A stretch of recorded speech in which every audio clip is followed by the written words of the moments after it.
একদল মানুষকে আল্লাহ তাআলা বানর ও শূকরে পরিণত করে শাস্তি দিয়েছিলেন।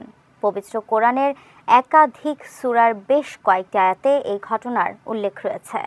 ঘটনাটি ইসলামের ইতিহাসে আসহাবুস সাবত নামে পরিচিত। মুসা আলাইহি ওয়াসাল্লাম ও দাউদ আলাইহি ওয়াসাল্লামের যুগের মাঝামাঝি সময়ে সাগর উপকূলের আয়লা নামক স্থানে কিছু মানুষ বসবাস করতেন।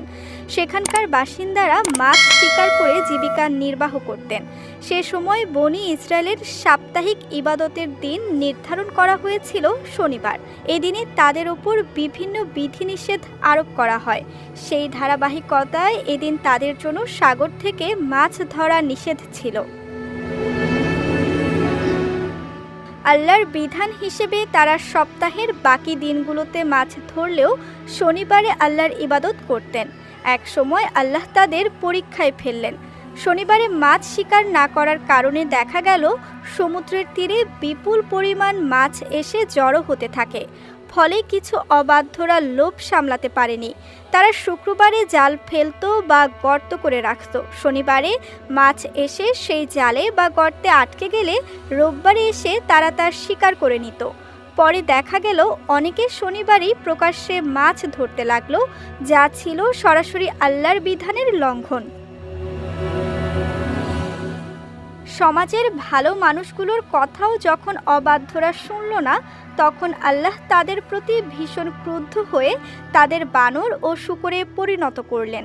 আল্লাহ সূরা বাকারায় বলেন, তোমাদের মধ্যে যারা শনিবার সম্পর্কে সীমা লঙ্ঘন করেছিল, আমি তাদের বলেছিলাম তোমরা ঘৃণিত বানরে পরিণত হও। সূরা মায়াদার অন্য আয়াতে আল্লাহ বলেন, বলো আমি কি তোমাদের এর চেয়ে নিকৃষ্ট পরিণামের সংবাদ দেব যা আল্লাহর কাছে আছে?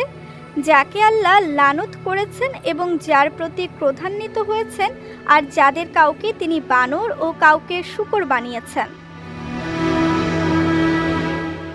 কিছু আয়াতে শুধু বানর বানানোর কথা এলেও একটি আয়াতে শূকর বানিয়ে দেওয়ার কথাও এসেছে।